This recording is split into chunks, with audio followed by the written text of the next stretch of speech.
So this next story is something else, and it proves a point that we've been making for a very, very, very long time. A number of outlets are reporting that Oprah Winfrey, Barack Obama, and Bill Clinton have called Joe Manchin and urged him to back killing the filibuster so the Democrats can pass voting rights legislation, report claims. Manchin told colleagues his phone has been lighting up with calls in recent days. Moderate Senators John Tester, Tim Kaine, and Angus King were once leery of doing away with the 60-vote hurdle, now lead campaign to sway Manchin. Tester, Kaine, and King have reportedly met with Manchin at least 36 times to discuss filibuster reform. Kaine likened the effort to persuade Manchin to him being trapped on Interstate 95 for 27 hours this week. Quote, slow progress toward a goal, like my commute. So other conservative Democrats talked to Joe Manchin and said, hey, dog, we got to do something on the filibuster or we are so Dunsky for the next election, you have no idea. We're going to get wiped out from coast to coast. That's the reality. They're trying to convince him. But you had Oprah Winfrey, Barack Obama, and Bill Clinton try to convince him. Now, I should be clear. They're not talking about Build Back Better. So Bill Clinton, Barack Obama, and Oprah Winfrey did not try to convince Joe Manchin, hey, man, we need to do Build Back Better because we got to improve the lives of the American people. A lot of these ideas are really popular and would help them so much, whether it's universal pre-K or lower prescription drug prices or elder care or what have you. They weren't lobbying on that, which, by the way, I think says something. But they were lobbying on we have to either abolish the filibuster or reform the filibuster and pass voting rights legislation because the gerrymandering is so out of control that Democrats need to win by like 5 points in order to even hold the current numbers that they have. So there's a built-in disadvantage for the Democrats because the gerrymandering skews right. And so if you don't do voting rights reform, well, the Republicans are guaranteed just to curb stomp the Democrats. And so really it was more of a survival thing from Oprah Winfrey, Bill Clinton, and Barack Obama talking to Joe Manchin. Now, one point to make is the one I just made, which is interesting. So you didn't think it was urgent enough for Oprah, Bill Clinton, and Barack Obama to press Manchin on Build Back Better and the actual policy substance that would improve the American people's lives. But it was for filibuster reform to try to get voting rights through. So that says, first and foremost, the priority of the Democrats are survival. Let's find a way to keep us in power. But the other thing beyond that is, hey, how'd that work out for you? How's that going? How's that going? Has Joe Manchin announced support for abolishing the filibuster? No. Has Joe Manchin came out and said, I'm for reforming the filibuster? No. So you're using all these celebrities and these conservative Democrats and trying everything, and it ain't working. I've never seen better evidence that the approach that we advocate to politics being correct. What did I tell you guys from the beginning? You're not going to get anywhere with him by holding hands and singing Kumbaya, because this guy's totally bought and owned by the corporate donors, so he's going to do their bidding first and foremost.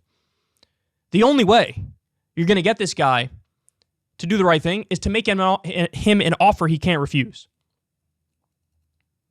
So, his daughter's a criminal. We know that. She was involved in the EpiPen price gouging scandal. They have her dead to rights on email saying, look, how do we come up with a rationalization to jack up these prices? So she's the reason why, one of the main reasons why there was price gouging in regards to insulin. Or, excuse me, not insulin, the EpiPens. His wife was involved in another political scandal where she committed crimes. Joe Manchin himself, massive conflicts of interest. He sits on the committee that determines what's going to happen with climate change, and this is a guy who's made millions of dollars from dirty energy. Joe Biden could have called Joe Manchin into his office and said very simply, my guy Merrick Garland is looking into your daughter and what she did with the EpiPen price gouging, and it doesn't look good for her. Now, I don't want her to go to jail. I don't. I like you, Joe. So that's why I'm going to offer you an out. If you don't do the right thing, I can't stop Merrick, and maybe he's going to take down your daughter, maybe your wife, maybe your whole family, maybe you. You might end up behind bars. But if you do the right thing, and if you vote the right way, I'm going to have a talk with Merrick, and I'm going to make damn sure, well, that he knows you better ease up on the Manchins.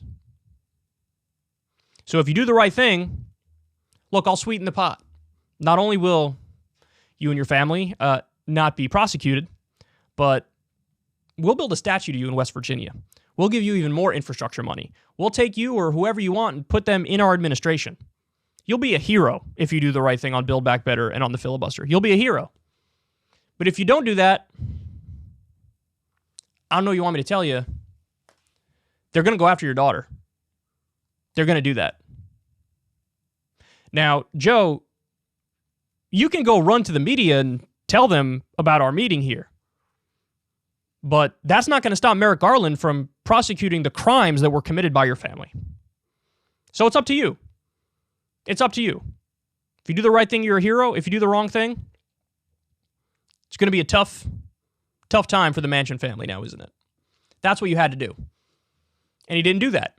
And even if that didn't work, you still have another move. You still have another out. Public pressure campaign.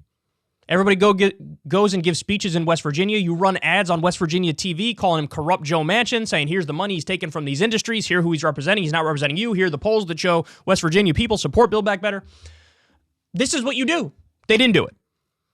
And they did what is the ideal other strategy. Like the quintessential version of the opposite strategy of backslapping and holding hands and singing Kumbaya and puppies and rainbows and let's talk nice. They had two former presidents and Oprah Winfrey talk to him. Hey, Joe, how you doing? Well, let's talk about this. Here's why this is a good idea. I think it's a wonderful thing. Maybe you should think about it. All the niceties in the world didn't get you anywhere. Didn't get you anywhere. And even if he does agree to some carve-out for voting rights, it would be a filibuster reform that only allows voting rights through with a simple majority. That's it. So that's not anywhere near what you could have gotten done if you played politics properly, if you did the LBJ thing and if you did the FDR thing. Look, you need a supermajority for anything. That's absurd. It should be a simple majority. So you have to abolish the filibuster. Or here's the compromise. At the very least, reform it back to the original filibuster. Back in the day, like in Mr. Smith Goes to Washington, that movie, the people who filibustered had to actually filibuster. You have to actually talk and hold the floor. And it made it really hard to block legislation because nobody wants to talk for days or weeks or whatever. So if you at least reform it back to the original filibuster, a lot more of the Democratic agenda will get through because they have to pick and choose where they're going to try to filibuster. But they're not even talking about that. Now all you have to do is say, I declare I'm filibustering, and then it's a 60-vote threshold. That's insane. He won't even agree to that. He won't even agree to go back to the original filibuster. He won't even agree to more carve-outs, and even if he does, it'll be so limited and so narrow that you're only going to get one thing through. It's a joke. It's a joke.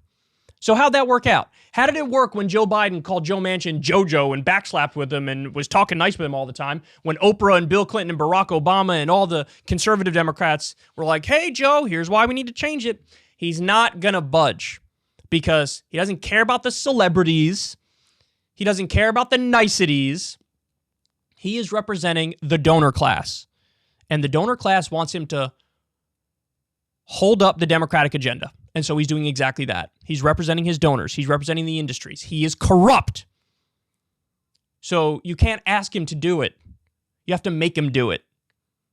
And that ship sailed long ago. Joe Biden just doesn't have it in him, and we're all going to suffer the consequences as a result of it.